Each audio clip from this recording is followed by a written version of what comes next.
Hello मेरी प्यारी सी YouTube family, कैसे हैं आप। आज हम करने जा रहे हैं अपनी प्यारी सी चुलबुली सी क्यूट सी मॉडल का ब्राइडल लुक। तो यह है हमारी प्यारी सी मॉडल। और सबसे पहले हमने अपने मॉडल का किया है हेयर डू मैं काफ़ी मैसी सा कर रही हूँ क्योंकि मेरी मॉडल का कहना था कि उसे मैसी ही हेयर डू चाहिए। देन उसके बाद हम अपनी मॉडल का करने जा रहे हैं आई मेकअप में सबसे पहले हम बनाएंगे क्रीज मैंने बनाई है लाइट पिंक कलर से, और उसे डेप्थ देने के लिए इनर एंड आउटर कॉर्नर पे मैंने थोड़ा सा ब्लैक कलर से ब्लेंडिंग भी करी है।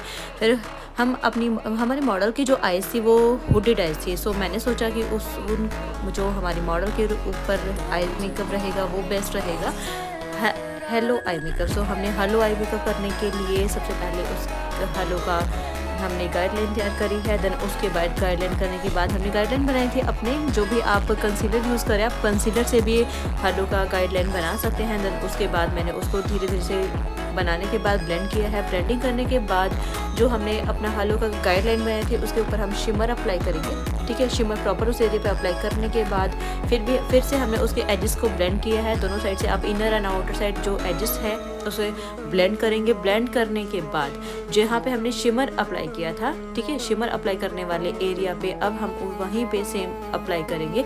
जो भी आपने ग्लिटर यूज़ करना है, मेरी जो मॉडल है उसके आउटफिट पर गोल्डन वर्क है, सो मैंने उसे ग्लिटर का वर्क है मैंने गोल्डन कलर का दिया है। देन आप अपनी मॉडल के अकॉर्डिंग अपना ग्लिटर वर्क चूज़ कर सकते हैं।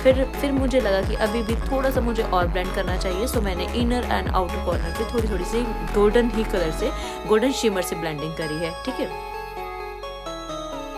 ग्लिटर अप्लाई करने के बाद मुझे लगा कि मुझे थोड़ी सी ब्लेंडिंग अपनी प्रॉपर करनी चाहिए, सो मैंने अगेन अपनी जो मेरी क्रीज लाइन थी, क्रीज लाइन से मैंने थोड़ी सी क्रीज लाइन पे ब्लेंडिंग करी है, इनर एंड आउटर कॉर्नर पे ब्लेंडिंग करी है, ताकि मेरा आई मेकअप प्रॉपर अच्छा और सुंदर लगे। तो ऑलमोस्ट मेरा आई मेकअप हो चुका है ख़त्म। अब मुझे अपने मॉडल के फेस के अकॉर्डिंग, बिकॉज आपने स्टार्टिंग में देखा था मेरी मॉडल के फेस पे काफ़ी ज़्यादा ओपन पोर्स हैं, पिंपल्स हैं, और पिंपल्स के थोड़े से निशान भी हैं। सो आप देख रहे हैं जैसे वीडियो में भी कि हमारी मॉडल के ना नेक एरिए पे भी पिंपल्स हैं और उसके निशान हैं, प्लस जो हमारा चिक एरिया है वहाँ पे काफ़ी ज़्यादा ओपन पोर्स हैं। तो सबसे पहले मुझे करेक्शन करनी थी। देन मैं अब अपनी मॉडल की करने जा रही हूँ न्यूट्रलाइजिंग। सो मैंने इसके लिए डर्मा का ऑरेंज कलर यूज़ किया हुआ है। ठीक है, शेड नंबर आपको पता होगा, आप मुझे कमेंट भी कर सकते हैं। अगर नहीं पता है देन डेफिनेटली मैं आपको बताऊंगी, आप मुझे कमेंट करिए। फिर मैंने इसकी न्यूट्रलाइजिंग करी है, कलर करेक्शन करी है। ठीक है, देन उसके बाद हम कलर करेक्शन के बाद मैंने अपनी मॉडल का, क्योंकि मैंने बताया ना कि मॉडल के हमारी स्किन पे काफ़ी ज़्यादा निशान थे, फिर उसके बाद हमने करनी है अपनी मॉडल की कंसीलिंग। फेस की कंसीलिंग करें क्योंकि ब्राइडल लुक है, सो आपको प्रॉपर सब कुछ कवर करना पड़ेगा। तो जहाँ जहाँ पे मुझे लग रहा था कि नीड है, सो मेरी मॉडल की नेक पे भी काफ़ी ज़्यादा निशान थे, पिंपल्स के निशान थे, तो मैंने उसकी नेक एरिया पे भी कंसीलिंग करी है। प्रॉपर कंसीलिंग करने के बाद अब हम उसकी कंसीलिंग कर रहे हैं डार्क शेड, जो उसका स्किन टोन है, स्किन टोन से 1 शेडर या 2 शेडर आप डार्क शेड से कंसीलिंग कर सकते हैं। तो क्योंकि उसका स्किन टोन काफ़ी ज़्यादा फेयर है, सो मैंने उसकी कंसीलिंग 1 शेड डार्कर से करी है। ठीक है, प्रॉपर नेक एरिया पे भी कंसीलिंग करिए। जो भी आपकी मॉडल है, अगर आपको नीड है जहाँ जहाँ पे कंसीलिंग की नीड है, चाहे उसकी नेक एरिया है, ठीक है, सो आपको करना ही पड़ेगा। तो मेरी मॉडल की स्किन जो थी, उसके फेस भी काफ़ी ज़्यादा पिंपल्स की वजह से ख़राब था, उसके नेक एरिया पे भी पिंपल्स थे, तो वहाँ पे भी मुझे कंसीलिंग करनी पड़ी है। अब हम अपनी मॉडल के स्किन टोन के अकॉर्डिंग बेस अप्लाई करेंगे। यहाँ पे मैं बेस अप्लाई कर रही हूँ मेकअप स्टूडियो का फेयर टोन। ठीक है, तो आपको टोन्स का पता होगा, तो मैंने मेकअप स्टूडियो से अपनी मॉडल का बेस तैयार कर रही हूँ।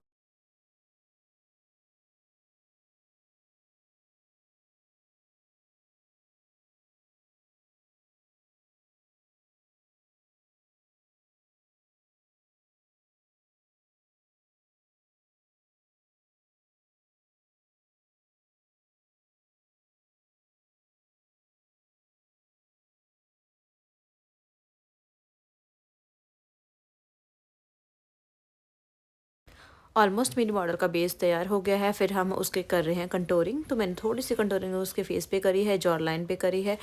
जो भी आप कंटूरिंग कर रहे हैं प्रॉपर ब्लेंड करिए, ठीक है। स्मॉल ब्लेंडर मैं यूज़ कर रही हूँ, यहाँ पे मैंने स्मॉल ब्लेंडर यूज़ किया है। कंटूरिंग करने के बाद ब्लेंडिंग करी है। कंटूर करने के बाद अब हम अपनी मॉडल का करने जा रहे हैं हाईलाइटिंग पॉइंट्स जो भी हैं मॉडल के, सो उन पॉइंट्स को हमने किया है हाईलाइट करने के बाद फिर सेम चीज़ मैंने स्मॉल ब्लेंडर यूज़ किया है, उसे जो भी हाईलाइटिंग पॉइंट थे जहाँ जहाँ पे मैंने हाईलाइटिंग किया है, हाईलाइटिंग पॉइंट्स को ब्लेंड किया है।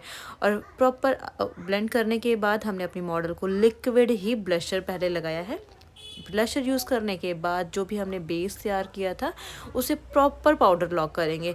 पाउडर लॉकिंग जितनी अच्छी होगी आपका बेस का स्टे टाइम पीरियड भी उतना ही अच्छा रहेगा, इसलिए प्रॉपर पाउडर लॉक करना है। आई नो मुझे भी पाउडर लॉकिंग के बाद मेकअप काफ़ी अजीब सा लगता है, बट हमने जो पाउडर लॉकिंग करनी है वो प्रॉपर करनी है, क्योंकि उसी से उसका स्टे टाइम पीरियड बढ़ेगा। तो जो भी आपका एरिया है कहीं से भी आपकी पाउडर लॉकिंग नहीं रहनी चाहिए। स्मॉल स्मॉल एरिया आप लीजिए, प्रॉपर अपने मेकअप को पाउडर लॉक करिए।